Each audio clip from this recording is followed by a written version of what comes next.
राधे राधे प्यारे भक्तों, जो होता है अच्छे के लिए होता है। ये केवल एक कहावत नहीं है, बल्कि ये जीवन का वह परम सत्य है जिसे अगर आपने अपने हृदय में उतार लिया तो आपका जीवन अभी इसी वक्त स्वर्ग बन जाएगा। हम मनुष्य बहुत ही अल्पज्ञानी हैं, हमारी दृष्टि बहुत छोटी है।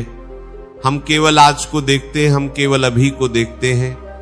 अगर अभी हमें थोड़ा सा दुख मिला तो हम रोने लगते हैं कि हमारे साथ बुरा हुआ, लेकिन वह ऊपर बैठा परमात्मा हमारे पूरे जीवन को एक साथ देख रहा है। उसे पता है कि आज जो ये कड़वी दवा तुम्हें पिलाई जा रही है, यही कल तुम्हारे स्वास्थ्य का कारण बनेगी। उसे पता है कि आज जो तुमसे छीना जा रहा है वह इसलिए छीना जा रहा है ताकि तुम्हारे दोनों हाथ खाली हो सके और वह तुम्हें कुछ ऐसा दे सके जो तुमने सपने में भी नहीं सोचा था। भक्तों, हम अक्सर ईश्वर की योजनाओं पर शक करते हैं। जब हमारी मनचाही मुराद पूरी नहीं होती तो हम भगवान से रूठ जाते हैं। हम कहते हैं कि मैंने इतनी पूजा की, मैंने इतना पाठ किया, फिर भी मेरा काम नहीं बना। लेकिन याद रखिए, भगवान आपको वह नहीं देते जो आपको अच्छा लगता है, बल्कि भगवान आपको वह देते हैं जो आपके लिए अच्छा होता है। एक छोटा बच्चा अगर जलती हुई आग को पकड़ना चाहे क्योंकि वह उसे चमकती हुई और सुंदर लग रही है, तो क्या उसके माता पिता उसे वे पकड़ने देंगे? नहीं, वे उसे डांटेंगे, उसे मारेंगे और उसे आग से दूर करेंगे। उस समय वो बच्चा रोएगा, उसे लगेगा कि मेरे माता पिता मेरे दुश्मन है, मुझे खेलने नहीं दे रहे। लेकिन जब वो बड़ा होगा तब उसे समझ आएगा कि उस दिन माता पिता ने उसे मना करके कितना बड़ा उपकार किया था। ठीक वैसे ही हम उस बच्चे की तरह हैं और ईश्वर हमारे माता पिता हैं। वे हमें उन चीजों से दूर रखते हैं जो अंत में हमें जलाने वाली है। मैं आपको इस विषय पर एक बहुत ही प्रसिद्ध और मर्मस्पर्शी कथा सुनाता हूं। इसे बहुत ध्यान से सुनिएगा क्योंकि इस कथा में जीवन का सार छिपा है। एक बार एक राजा था, उसका एक मंत्री था जो बहुत ही ईश्वर भक्त और ज्ञानी था। उस मंत्री की एक आदत थी, चाहे कुछ भी हो जाए, अच्छा हो या बुरा, वह हमेशा एक ही बात कहता था कि जो होता है अच्छे के लिए होता है। राजा को कभी कभी उसकी इस बात पर बहुत गुस्सा आता था। राजा सोचता था कि अजीब पागल आदमी है, अगर कोई मर जाए या कोई नुकसान हो जाए तब भी ये यही कहता है कि अच्छे के लिए हुआ। एक दिन राजा अपनी तलवार को साफ कर रहा था, अचानक तलवार फिसल गई और राजा के हाथ की एक उंगली कट गई, खून बहने लगा। राजा दर्द से कराहने लगा। तभी वहां खड़ा मंत्री बोला कि महाराज चिंता न करें, जो होता है अच्छे के लिए होता है। ये सुनते ही राजा का गुस्सा 7वें आसमान पर पहुंच गया। उसने सोचा कि मेरी उंगली कट गई है, मुझे इतना दर्द हो रहा है और ये कह रहा है कि अच्छे के लिए हुआ। राजा ने तुरंत सैनिकों को आदेश दिया कि इस मंत्री को ले जाओ और जेल में डाल दो, इसे कल सुबह फांसी दी जाएगी। ये लेके सैनिक मंत्री को पकड़ कर ले गए। जाते जाते भी मंत्री ने मुस्कुराते हुए कहा कि यह भी अच्छे के लिए हुआ। राजा ने सोचा कि ये तो पक्का पागल है, जेल जा रहा है, मौत सिर पर है और कह रहा है कि अच्छे के लिए हुआ। अगले दिन राजा अपने कुछ सैनिकों के साथ जंगल में शिकार खेलने गया। शिकार का पीछा करते करते राजा अपने सैनिकों से बिछड़ गया और घने जंगल में रास्ता भटक गया। वहां उसे जंगल में रहने वाले आदिवासियों के एक कबीले ने पकड़ लिया। वे लोग अपनी देवी मां को नरबली देने के लिए किसी इंसान की तलाश कर रहे थे। उन्हें राजा मिल गया। वे बहुत खुश हुए कि आज तो देवी मां बहुत प्रसन्न होंगी क्योंकि एक राजा की बलि दी जाएगी। वे राजा को पकड़कर अपने कबीले में ले गए। राजा को नहलाया धुलाया गया, उसे फूलों की माला पहनाई गई और बलिवेद पर लेटा दिया गया। पुरोहित ने तलवार उठाई और जैसे ही वह राजा की गर्दन काटने वाला था तभी उसकी नजर राजा के हाथ पर पड़ी। उसने देखा कि राजा की एक उंगली कटी हुई है। पुरोहित ने तुरंत तलवार रोक दी और चिल्लाया कि रुको, इस आदमी की बलि नहीं दी जाता। शक्ति ये खंडित है, इसका अंग भंग है और देवी मां को खंडित शरीर की बलि नहीं चढ़ाई जाती, ये अपशगुन होगा, इसे छोड़ दो। आदिवासियों ने राजा को छोड़ दिया। राजा अपनी जान बचाकर वहां से भागा। जंगल से बाहर आते ही उसे उस मंत्री की बात याद आई कि जो होता है अच्छे के लिए होता है। आज उसे समझ आया कि अगर उस दिन उसकी उंगली नहीं कटी होती तो आज उसकी गर्दन कट जाती। वो उंगली कटना उसके लिए वरदान बन गया। राजा तुरंत अपने महल पहुंचा और सीधा जेल गया। उसने मंत्री को जेल से बाहर निकाला और उससे माफी मांगी। राजा ने कहा कि मंत्री जी आप सही थे, मेरी उंगली कटी तो मेरी जान बच गई, ये तो मेरे लिए अच्छा हुआ, लेकिन मुझे एक बात समझ नहीं आई। जब मैंने आपको जेल में डाला तो आपने कहा था कि ये भी अच्छे के लिए हुआ, इसमें आपके लिए क्या अच्छा हुआ? आप तो बेवजह जेल में रहे और आपको कष्ट हुआ। मंत्री ने हाथ जोड़कर कहा कि महाराज ये तो बहुत ही सरल बात है, मैं आपका मंत्री हूं और हमेशा साये की तरह आपके साथ रहता हूं।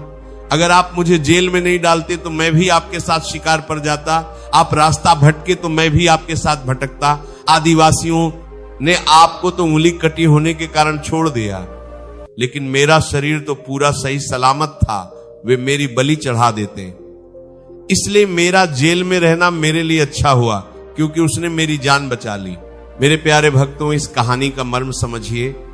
उस समय राजा को उंगली कटने का दर्द बहुत बड़ा लग रहा था। उसे लग रहा था कि ये बहुत बुरा हुआ, लेकिन ईश्वर की योजना बहुत बड़ी थी। ईश्वर जानता था कि इस छोटी सी ओट से एक बड़ी मौत को टाला जा सकता है। हमारे जीवन में भी ऐसा ही होता है। कभी कभी आपकी नौकरी छूट जाती है, आप बहुत रोते हैं, आपको लगता है कि दुनिया खत्म हो गई, लेकिन आपको नहीं पता कि ईश्वर ने आपको उस नौकरी से इसलिए निकाला है क्योंकि वह आपको अपना खुद का व्यापार शुरू करवाकर मालिक बनाना चाहता है, या फिर उससे भी बेहतर नौकरी आपका इंतजार कर रही है। अगर वे पुरानी नौकरी नहीं छूटती तो आप कभी नई दिशा में कोशिश ही नहीं करते। कभी कभी आपका कोई रिश्ता टूट जाता है, आप जिससे बहुत प्यार करते हैं वो आपको धोखा दे देता है या छोड़कर चला जाता है। आप डिप्रेशन में चले जाते हैं, आप भगवान को कोसते हैं, लेकिन आपको नहीं पता कि वह व्यक्ति आपके भविष्य के लिए जहर था। अगर वह आपके जीवन में रहता तो शायद आपकी पूरी जिंदगी नरक बन जाती। भगवान ने उस रिश्ते को तोड़कर आपको एक बहुत बड़ी मुसीबत से बचाया है। ये तो उनका धन्यवाद करने का समय है ना कि रोने का। कभी कभी हमारी बस छूट जाती है या ट्रेन छूट जाती है और हम बहुत झुंझलाते हैं, लेकिन बाद में पता चलता है कि वह बस आगे जाकर दुर्घटनाग्रस्त हो गई। तब हम भगवान का शुक्र मनाते हैं। भक्तों, हमारी दृष्टि बहुत सीमित है। हम दीवार के इस पार खड़े हैं और भगवान दीवार के उस पार खड़े हैं। हम सिर्फ वर्तमान का दुख देख रहे हैं और भगवान भविष्य का सुख देख रहे हैं। एक बात हमेशा याद रखिए कि माली जब पेड़ की छंटाई करता है तो पेड़ को दर्द होता है, उसकी शाखाएं काटी जाती हैं, लेकिन माली पेड़ का दुश्मन नहीं है। वह जानता है कि जब तक इन सूखी और टेढ़ी मेढ़ी शाखाओं को काटा नहीं जाएगा तब तक पेड़ पर नए फल और फूल नहीं आएंगे। पेड़ का आकार सुंदर नहीं होगा, आपके जीवन में आने वाले दुख और संघर्ष वही छंटाई हैं। ईश्वर आपको काट छांट कर सुंदर बना रहा है। जब भी आपके साथ कुछ बुरा हो तो 2 मिनट के लिए आंखें बंद करना और अपने इष्ट देव का ध्यान करके कहना कि प्रभु, मुझे नहीं पता कि इसमें मेरा क्या भला छिपा है, लेकिन मुझे आप पर पूरा भरोसा है। अगर यह आपकी मर्जी है तो इसमें जरूर मेरा कल्याण होगा। मैं इसे आपके प्रसाद के रूप में स्वीकार करता हूं। जिस दिन आप में आप स्वीकार भाव आ जाएगा, उस दिन आपके जीवन से तनाव, चिंता और डिप्रेशन हमेशा के लिए खत्म हो जाएगा। श्री कृष्ण ने अर्जुन से कहा कि हे अर्जुन, तू केवल कर्म कर, परिणाम की चिंता मत कर, क्योंकि परिणाम मेरे हाथ में है और जो मेरे हाथ में है वह कभी गलत हो ही नहीं सकता। अगर मैं विष भी दूंगा तो वह अमृत बनकर ही तेरे पास आएगा। मीराबाई को राणा ने विष का प्याला भेजा था। मीरा जानती थी कि यह विष है, लेकिन उन्हें अपने गिरधर गोपाल पर इतना भरोसा था कि उन्होंने हंसते हंसते वो विष पी लिया और कहा कि जो मेरे प्रभु ने भेजा है वह तो चरणामृत ही होगा। और देखिए उनका भरोसा जीता, वह विष सच में अमृत बन गया। आजकल के लोग थोड़ा सा नुकसान होते ही टूट जाते हैं, आत्महत्या जैसे विचार मन में लाने लगते हैं। अरे पगले, तूने अभी फिल्म का सिर्फ इंटरवल देखा है, पूरी फिल्म तो अभी बाकी है। हो सकता है कि कहानी का अंत बहुत ही शानदार हो, क्लाइमेक्स अभी आना बाकी है। धैर्य रख। जिस पत्थर को छेनी और हथौड़ी की चोट से डर लगता है वह कभी मूर्ति नहीं बन सकता। उसे हमेशा सीढ़ियों पर ही रहना पड़ता है जहां लोग उस पर पैर रख कर जाते हैं। लेकिन जो पत्थर चोट सह लेता है वह गर्भगृह में भगवान की मूर्ति बनकर विराजता है और दुनिया उसे पूजती है। आपको क्या बनना है? सीढ़ी का पत्थर या भगवान की मूर्ति? अगर मूर्ति बनना है तो चोट सहनी पड़ेगी और ये मानना पड़ेगा कि ये चोट मेरे भले के लिए है। आप अपने अतीत को मुड़कर देखिए। आपके जीवन में ऐसी कई घटनाएं हुई होंगी जब आपको लगा होगा कि सब खत्म हो गया, लेकिन आज जब आप पीछे मुड़कर देखते हैं तो आपको एहसास होता है कि अगर वह घटना नहीं हुई होती तो आज आप यहां नहीं होते जहां आप हैं। वह ठोकर आपको सही रास्ते पर लाने के लिए जरूरी थी। भक्तों, विश्वास एक ऐसी शक्ति है जो असंभव को संभव बना देती है। एक छोटा बच्चा अपने पिता के कंधे पर बैठा होता है, वह बेफिक्र होता है, उसे नीचे गिरने का डर नहीं होता। उसे पता है कि मेरे पिता ने मुझे पकड़ा हुआ है। क्या हमारा भरोसा उस बच्चे जैसा है? हम कहते तो हैं कि भगवान हमारे पिता हैं, लेकिन हम हर पल डरते रहते हैं। हमें लगता है कि भगवान हमें गिरा देंगे। ये कैसा विश्वास है? प्रारब्ध पहले रचा, पीछे रचा शरीर। आपके जन्म लेने से पहले ही ईश्वर ने आपके जीवन की पूरी पटकथा लिख दी है। आपके सुख, आपके दुख, आपकी सफलता, आपकी असफलता, सब कुछ तय है। और वह परम दयालु है। वह कभी भी अपने बच्चों का हित नहीं कर सकता। अगर वह आपको रेगिस्तान की धूप में चला रहा है तो यकीन मानिए आगे उसने आपके लिए एक ठंडी छांव और मीठे पानी का इंतजाम कर रखा होगा। जीवन एक पहेली है, इसे सुलझाने की कोशिश मत करो, इसे जीने की कोशिश करो। जो हो रहा है उसे होने दो। नदी के बहाव के साथ बहना सीखो। नदी के बहाव के खिलाफ तैरोगे तो थक जाओगे और डूब जाओगे, लेकिन अगर समर्पण कर दोगे और खुद को बहाव में छोड़ दोगे तो नदी खुद तुम्हें किनारे लगा देगी। ईश्वर की इच्छा के साथ अपनी इच्छा को मिला दो। आज से शिकायत करना बंद करो। ये मत कहो कि मेरे साथ ही ऐसा क्यों हुआ, बल्कि ये कहो कि प्रभु आपका धन्यवाद कि आपने मुझे इस योग्य समझा कि मैं इस परीक्षा को दे सकूं। मुझे शक्ति दो कि मैं इसमें पास हो सकूं। सकारात्मक सोच का जादू देखिए। जब आप हर घटना में अच्छाई ढूंढने लगते हैं तो आपका दिमाग वैसे ही काम करने लगता है। अगर आप ट्रैफिक में फंस गए हैं तो बजाय गुस्सा होने के ये सोचिए कि शायद भगवान ने मुझे किसी दुर्घटना से बचाने के लिए यहां रोका है, मुझे अपने परिवार से फोन पर बात करने का वक्त दिया है। नजरिया बदलते ही नजारा बदल जाता है। रावण बहुत ज्ञानी था, लेकिन वह भगवान की योजना को स्वीकार नहीं कर पाया। उसे लगा कि वह अपनी मर्जी से सब कुछ चला लेगा, और अंत में क्या हुआ? विनाश। विभीषण ने भगवान की मर्जी को स्वीकार किया।